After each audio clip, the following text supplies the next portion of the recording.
이제 마음과 정성 다해 10월 셋째 주일 미래청년 예배를 하나님께 드리겠습니다. 너는 하나님께 소망을 두라. 나는 그가 나타나 도우심으로 말미암아 내 하나님을 여전히 찬송하리로다. 하나님은 영이시니 예배하는 자가 영과 진리로 예배할지니라. 아멘. 사랑의 하나님, 우리의 소망이 하나님밖에 없음을 고백합니다. 언제나 우리와 함께 하시며 순간마다 우리를 도우시는 하나님을 깊이 예배하는 귀한 시간 되게 해주세요. 예수님 이름으로 기원합니다. 아멘.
천지 만물을 창조하신 하나님 아버지, 오곡백과 풍성한 가을을 저희들에게 주시어서 보고 느끼며 마음껏 누릴 수 있게 하신 하나님 은혜에 진심으로 찬양과 감사를 드립니다.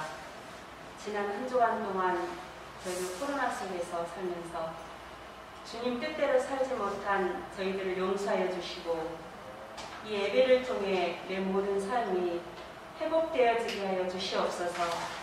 이 시간 각 처소에서 예배하는 미래 청년부를 기억하여 주시고 특별히 수능 시험을 치르는 모든 자녀들에게 지혜와 총명을 더하여 주시고 두렵거나 떨림이 없는 담대함으로 잘 치를 수 있도록 모든 환경과 여건을 충족하게 하여 주시옵소서.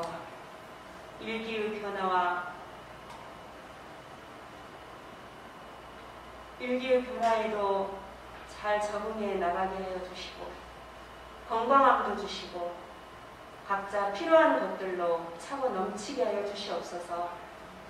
사랑의 하나님, 미래 청년부 사역을 담당하신 김홍석 전도사님을 영육간에 강건하게 늘 붙들어 주시고 성령으로 충만하게 하사 우리에게 주시는 말씀이 생명의 양식이 되게 하시고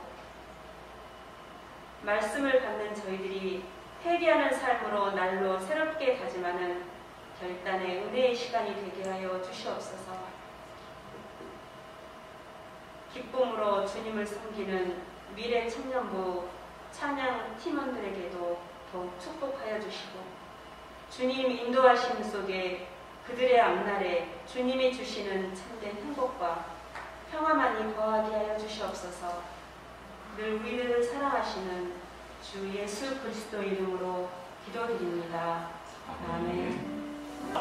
오늘 하나님께서 우리에게 주시는 말씀은 여호수아 20장 1절에서 3절까지 말씀입니다. 여호수아 20장 1절에서 3절까지 말씀을 우리 한 목소리로 함께 봉독하겠습니다. 여호와께서 여호수아에게 말씀하여 이르시되 이스라엘 자손에게 말하여 이르기를 내가 모세를 통하여 너희에게 말한 도피성들을 너희를 위하여 정하여 부지 중에 실수로 사람을 죽인 자를 그리로 도망하게 하라. 이는 너희를 위해 피해 보복자를 피할 곳이니라. 아멘.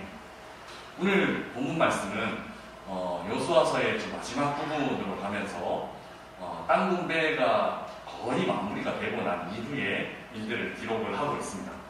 요즘 우리나라에도 대통령 선거와 맞물려서 시끄러운 뉴스들, 뭐가 맞는지 도무지 알 수 없는 그런 뉴스들이 많이 있습니다.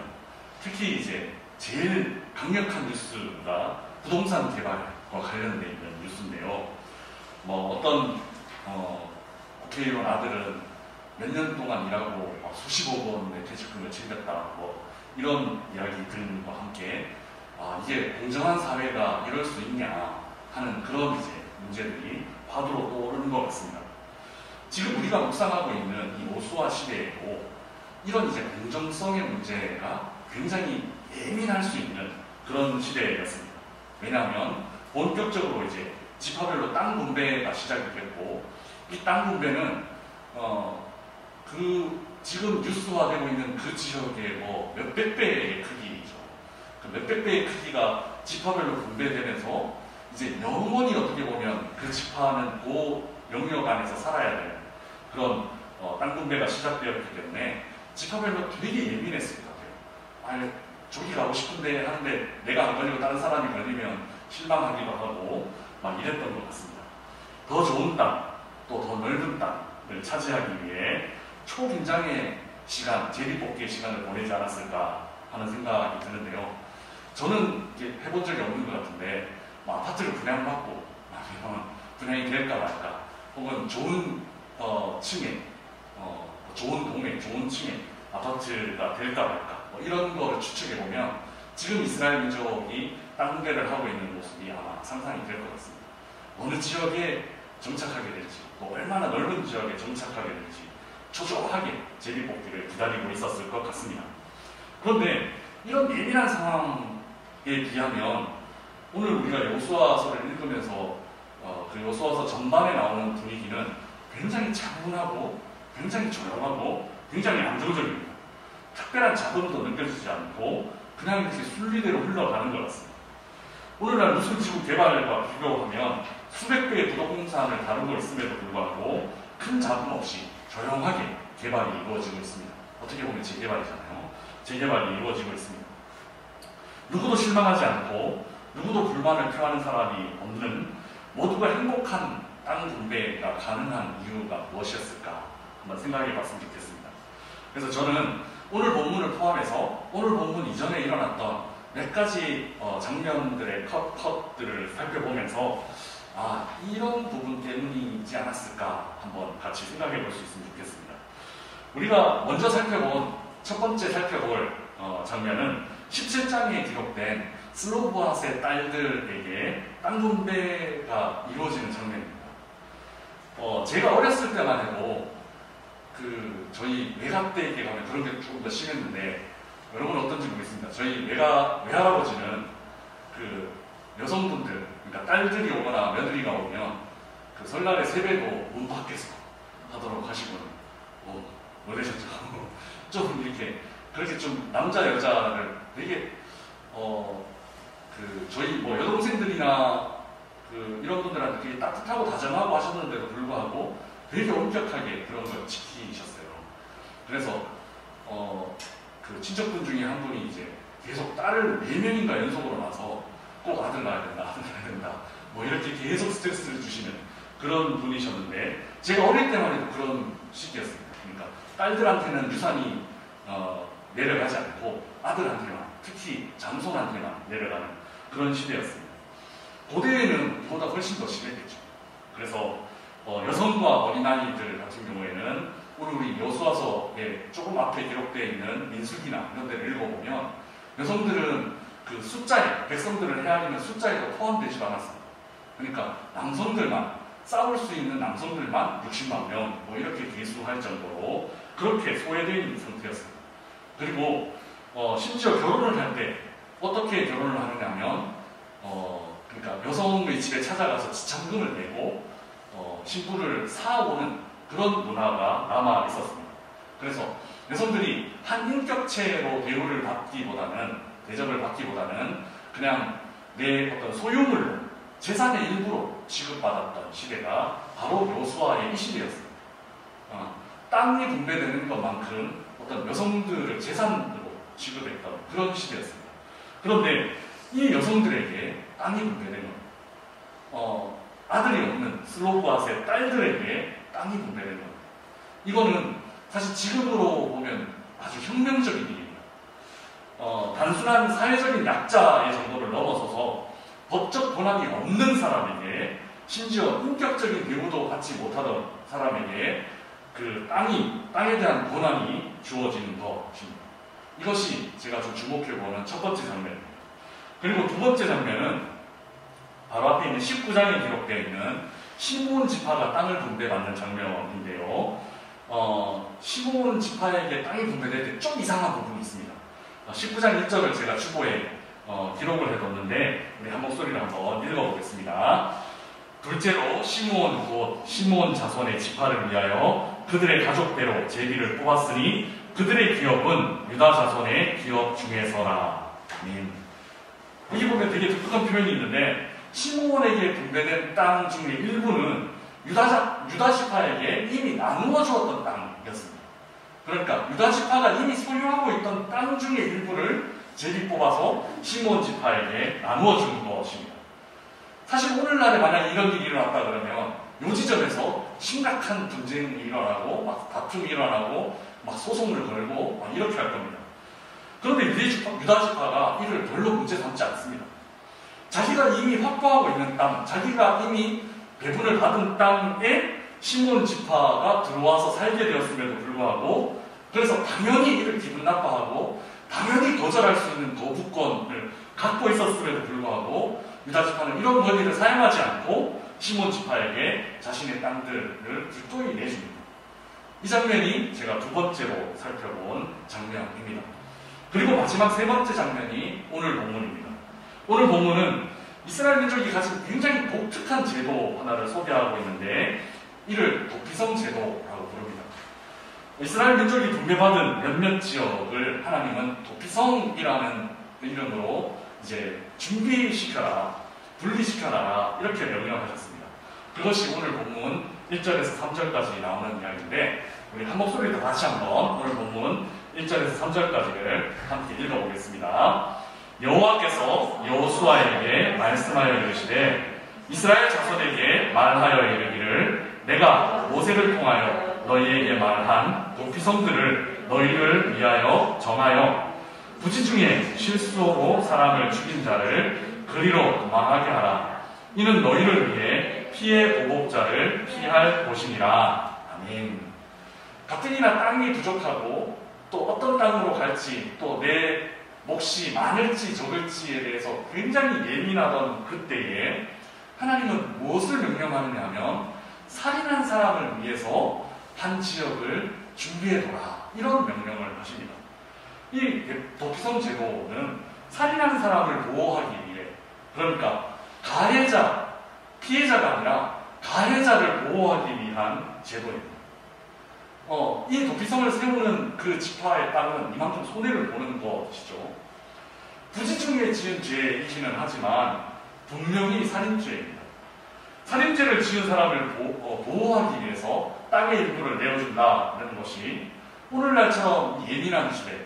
사실 오늘 저희 교회 그 집사님들 중에 원래 그 영화도 개봉되고 있었잖아요. 강서구 쪽에 장애인을 위한 학교를 세운다고 그렇게 막 그 주변에 사는 사람들이 반대하고 막 했던 그런 경험을 우리는 갖고 있잖아요. 그러니까 살인자가 도피할 수 있는 도피처를 자기 지역에 세운다라고 하면 아마 지금 오늘날 서울에서 사는 사람이었으면 그거 막 피켓 들고 시위하고 막 난리가 났을 겁니다. 그런데 이렇게 하나님께서 도저히 납득되지 않는 가해자를 위한 도피처를 마련하라고 했음에도 불구하고 큰 잡음이 일어나지 않습니다. 도피성을 만들라라고 명령하신 하나님의 마음은 실수로 의도하지 않은 죄를 범한 사람을 보호해주기 위한, 그래서 그 피해 보복, 보복은 또 보복을 낳고 그 보복은 또 다른 보복을 낳고 그래서 살인은 살인을 낳고 살인은 살인을 낳고 해서 그 땅 전체가 피로 물들게 되는 것을 방지하기 위해서 마땅히 의도를 갖고 살인한 사람들을 위해서는 그런 지역이 필요 없겠지만 실수로 막 이렇게 의도치 않게 살인한 사람을 위해서는 이렇게 세심하게 배려하시는 하나님의 마음을 볼 수 있습니다. 살인자까지 배려하시는 하나님이십니다. 사랑하는 미래청년부 형제자매 여러분, 이런 말씀들을 읽으면서 오늘날 사회에서 공정이라는 것이 무엇인지를 생각해 보게 됩니다. 지금 여호수아 시대는 그 어느 때보다도 공정에 예민할 수밖에 없는 시대였습니다. 불평과 불만이 속출할 수 있는 땅 분배 과정에서 어떻게 이들은 이렇게 조용하게 이 땅 분배의 과정들을 이루어낼 수 있었을까요? 그들은 내 몫을 챙기고 내 권리를 행사하고 또 가해자는 당연히 벌을 받아야 돼 하는 당연한 생각들에서 한 걸음 더 나아가 하나님의 마음을 공유하고 품을 수 있기 때문이 아닐까 하는 생각이 듭니다. 소외된 사람들을 배려하고 내가 가진 권리를 다른 사람을 위해 포기할 줄 알았고 가장 큰 죄를 범한 살인자에게도 막연하게 분노의 대상, 분노를 표출하지 않고 한 번 더 소명의 기회를 줄 수 있는 그 하나님의 마음이 공동체 안에 번져나갔기 때문이 아닐까 하는 생각이 듭니다. 내 것이냐 아니냐의 문제, 내 땅이냐 아니냐의 문제가 대두되는 이런 예민한 때에 내세울 수 있는 나의 권리를 내려놓고 다른 사람들을 위해서 배려할 수 있는 마음이 함께 살아가는, 그리고 함께 번영하는 다 같이 잘 되는 길임을 오늘 본문 말씀을 통해서 배우게 됩니다. 우리는 이제 한 달 남짓 대한민국에서 1년 중에 가장 예민한 날을 맞이하게 됩니다. 그날은 시간을 정해놓고 비행기도 이륙하지 않습니다. 그 시간, 어떤 시간에는 그 특기평가를 하는 시간에는 비행기도 이륙하지 않을 정도로 예민한 날입니다. 더군다나 이 날은 여기 있는 우리 친구들이 당사자들입니다. 이 예민한 시간을 준비하면서 오늘 본문의 이야기 안에 나타난 하나님의 그 풍성함, 그리고 하나님의 여유로움이 우리 친구들에게, 그리고 우리 선생님들에게 전해졌으면 좋겠습니다. 내 것, 손해보지 않으려고 하고, 남의 것들을 빼앗으려고 하고, 내 것을 내어주지 않으려고 하는 그런 마음으로 예민하게 있지 말고, 배려가 무엇인지, 섬김이 무엇인지, 그렇게 배려하고 섬겼던 공동체가 결국은 승리하는 공동체였다는 것을 우리는 좀 다시 한번 생각해 봤으면 좋겠습니다. 저 친구를 꺾어야 내가 올라가는 이런 경쟁 사회 속에서 서로 파괴하는, 서로 못 살게 되는 경쟁이 아니라 다 같이 잘 살게 되는 하나님께서 우리에게 주신 축복의 땅을 만들어갈 수 있으면 좋겠습니다. 이제 시작하는 한 주간 동안 이런 하나님의 마음이 우리의 마음을 좀 더 안정되게, 평안하게, 여유있게 만들어주셨으면 좋겠습니다. 우리가 기대하는 것보다 우리 하나님은 더 많은 것, 더 풍요로운 것을 주시는 하나님이십니다. 우리 모두가 만족하고 아무도 불만족하는 일이 없는 한 달여의 시간을 보내고, 하나님은 그 너머에 계신 한 달 이후의 시간, 우리가 계속 살아가야 하는 그 너머의 시간들로 그렇게 풍성하게, 풍요롭게 보낼 수 있는 우리들 한 사람 한 사람 되기를 주님의 이름으로 바라고 소망하고 부탁드립니다. 기도하겠습니다. 살아계신 하나님 아버지, 은혜를 감사합니다. 참 예민한 시대를 살아가고 있습니다. 이 예민한 시대에 정말 예민할 수 있었던 여호수아 시대를 묵상하고 돌아봅니다. 하나님, 그 시대에 이렇게 평안하게 이 땅공대의 작업이 이루어졌던 이유가 무엇인지 우리 마음 안에 있는 불안과 초조와 대비시켜서 한번 살펴보기를 원합니다. 다른 사람들을 배려하고 내 권리들을 포기하며 심지어는 죄를 범한 사람들까지 소명의 기회를 철저하게 베풀며 내 것들을 내어놓는 이 일들 안에 여유와 또 풍요로움이 있었음을 발견합니다. 이제 30일 남은 이 시간 동안도, 그리고 그 너머의 시간들도 하나님께서 주시는 여유와 풍요로움이 우리들의 삶을 지배할 수 있도록 인도해 주시고, 그래서 기꺼이 하나님 나라를 위해서 내 것을 내어드릴 수 있는 저희들 모두가 될 수 있도록 역사하여 주시옵소서. 감사합니다. 예수 그리스도 이름으로 기도드리옵나이다. 아멘.